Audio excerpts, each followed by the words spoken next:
Hello guys, welcome to my YouTube channel.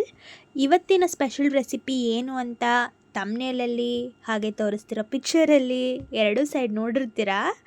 ಈ special ರೆಸಿಪಿನ ಹೇಗೆ ಮಾಡೋದು ಅಂತ ನೋಡೋಣ ಬನ್ನಿ. ಚೆನ್ನಾನ ಆಲ್ರೆಡಿ ನೈಟೇ ಸೋಕ್ ಮಾಡಿ ಇಟ್ಕೊಂಡಿದ್ದೀವಿ. ನೀವು 1 ನೈಟ್ ಬಿಫೋರೇ ಸೋಕ್ ಮಾಡಿ ಇಟ್ಕೋಬೇಕು. ಇದನ್ನು ಈಗ ಕುಕ್ಕರಲ್ಲಿ ಹಾಕಿ ಕುದಿಸೋಣ. 3 ವಿಸಿಲ್ ಆದಮೇಲೆ ನಾನು ನಿಮಗೆ ಸಿಗ್ತೀನಿ.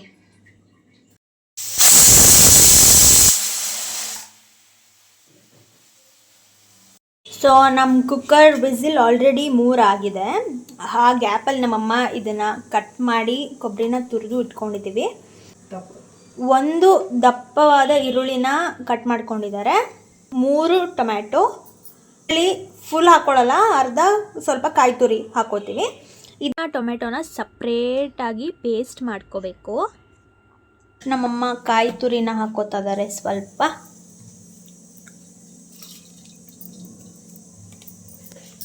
ಕಾಯಿ ತುರಿ ಜೊತೆಲೇ ಕಟ್ ಮಾಡ್ಕೊಂಡಿರೋ ಅಂಥ ಈರುಳ್ಳಿನೂ ಹಾಕೋತಿದ್ದೀವಿ. ಇದನ್ನು ಫೈನಾಗಿ ಪೇಸ್ಟ್ ಮಾಡಿಕೊಂಡು ಮತ್ತೆ ಇದಕ್ಕೆ ಸ್ವಲ್ಪನೂ ನೀರು ಹಾಕಬಾರ್ದು. ನೀರು ಹಾಕೊಳ್ಳಾರ್ದೆ ಇದನ್ನು ಗ್ರೈಂಡ್ ಮಾಡಬೇಕು. ಇದು ಇಷ್ಟು ಪೇಸ್ಟ್ ಆಗಿದೆ. ಈ ಬೌಲಲ್ಲಿ ಟ್ರಾನ್ಸ್ಫರ್ ಮಾಡಿಕೊಂಡು ಈಗ ಮತ್ತೆ ಸಪ್ರೇಟಾಗಿ ನಮ್ಮ ಟೊಮ್ಯಾಟೊನ ರುಬ್ಕೋಬೇಕು. ಸೊ ನಮ್ಮ ಟೊಮೆಟೊ ಪೇಸ್ಟ್ ರೆಡಿ ಆಗಿದೆ. ನೆಕ್ಸ್ಟು ಶುಂಠಿ ಬೆಳ್ಳುಳ್ಳಿ ಪೇಸ್ಟ್ ಮಾಡ್ಕೋಬೇಕು. ಈಗ ಬೇಕಾಗಿರೋವಂಥ ಎಲ್ಲ ಇಂಗ್ರೀಡಿಯೆಂಟ್ಸ್ನ ಸೆಟ್ ಮಾಡಿ ಇಟ್ಕೊಂಡ್ಬಿಟ್ಟಿದ್ದಾಗಿದೆ. ಜಿಂಜರ್ ಗಾರ್ಲಿಕ್ ಪೇಸ್ಟು, ಇದು ಪೇಸ್ಟ್ ಈರುಳ್ಳಿ ಪೇಸ್ಟು, ಸ್ವಲ್ಪ ಕಸ್ತೂರಿ ಮೆಥಿ, 1 ಪಲಾವ್ ಎಲೆ, 1 ಚಕ್ಕೆ, 1 ಲವಂಗ, 1 ಏಲಕ್ಕಿ, ಸ್ವಲ್ಪ ಕೊತ್ತಂಬರಿ, ಇದು ಟೊಮೆಟೊ ಪೇಸ್ಟ್. ನಮ್ಮ ಚೆನ್ನ ಕೂಡ ಚೆನ್ನಾಗಿ ಬೆಂದು ಸ್ವಲ್ಪ ತಣ್ಣಗಾಗಿದೆ. ಇವಾಗ ನಮ್ಮ ಗ್ರೇವಿ ಪ್ರೊಸೀಜರ್ನ ಸ್ಟಾರ್ಟ್ ಮಾಡೋಣ.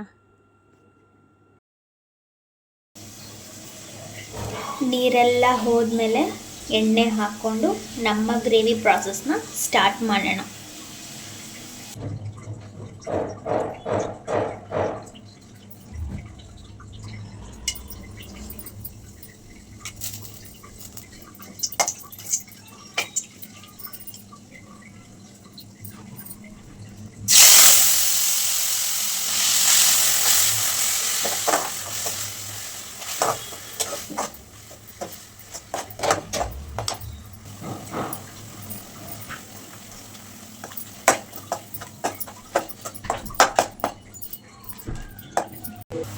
ಇದು 5 ನಿಮಿಷ ಫ್ರೈ ಆದಮೇಲೆ ಟೊಮ್ಯಾಟೊ ಪೇಸ್ಟ್ ಹಾಕೊಳ್ಳೋಣ.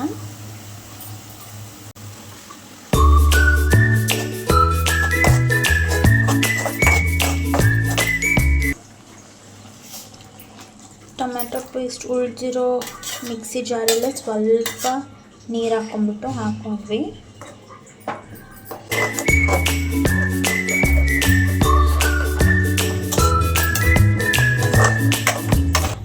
ಸೊ ಈಗ ಒಂದು ಪೇಸ್ಟ್ ಮಾಡ್ಕೊತಿದ್ದೀವಿ. ಎಲ್ಲ ಮಸಾಲೆಗಳು ಸೇರಿಸ್ಕೊಂಡು 1 ಸ್ಪೂನಷ್ಟು ಧನಿಯಾ ಪೌಡರ್, 1 ಸ್ಪೂನ್ ಚೆನ್ನ masala powder, 1 spoon chilli powder. So ಈ ಚಿಲ್ಲಿ ಪೌಡರ್ನ ನಾವು ನಮ್ಮ ಮನೇಲಿ ಮಾಡ್ಕೊಂಡಿರೋದು. ಇದಕ್ಕೆ ನೀರು ಹಾಕಿ ಚೆನ್ನಾಗಿ ಪೇಸ್ಟ್ ಮಾಡಿಕೊಂಡು ನಮ್ಮ ಗ್ರೇವಿ ಒಳಗೆ ಹಾಕ್ಕೊಳ್ಳೋಣ.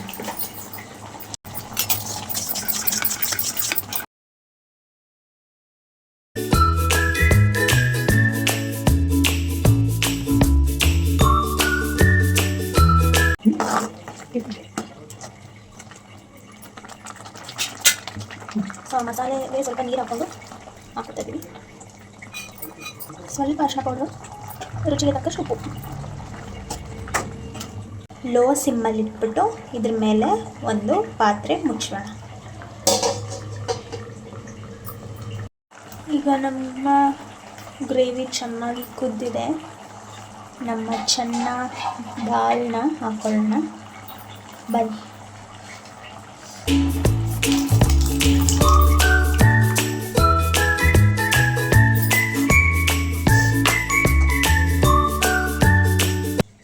ಮೆಂತ್ಯ ಹಾಕೋತಿದ್ದೀವಿ, ಕೊತ್ತಂಬರಿ ಸೊಪ್ಪು,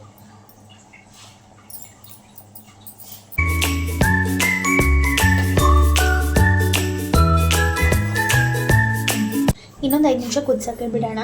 ಒಂದು ಪಾತ್ರೆನ ಮುಚ್ಚಿ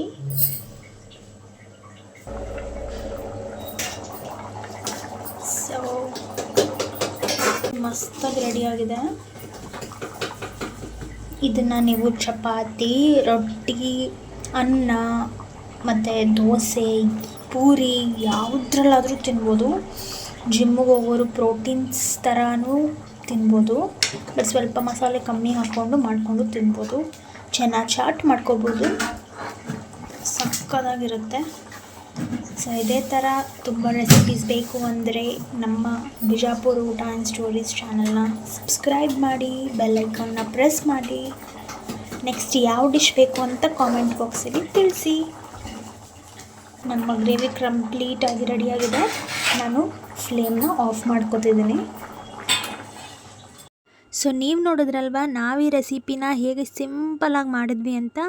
ನಾವು ಚೆನ್ನ ಮಸಾಲಾನ ತಿಂದು ಎಂಜಾಯ್ ಮಾಡ್ತೀವಿ. ನಿಮಗೂ ಇದೇ ಥರ ರೆಸಿಪೀಸ್ ತುಂಬ ಬೇಕು ಅಂತ ಅಂದರೆ ನಮ್ಮ ಚಾನಲ್ನ ಸಬ್ಸ್ಕ್ರೈಬ್ ಮಾಡಿ. ಹಾಗೆ ಕಾಮೆಂಟ್ ಬಾಕ್ಸಲ್ಲಿ ನೆಕ್ಸ್ಟ್ ಯಾವ ರೆಸಿಪಿ ಬೇಕು ಅಂತ ತಿಳಿಸಿ.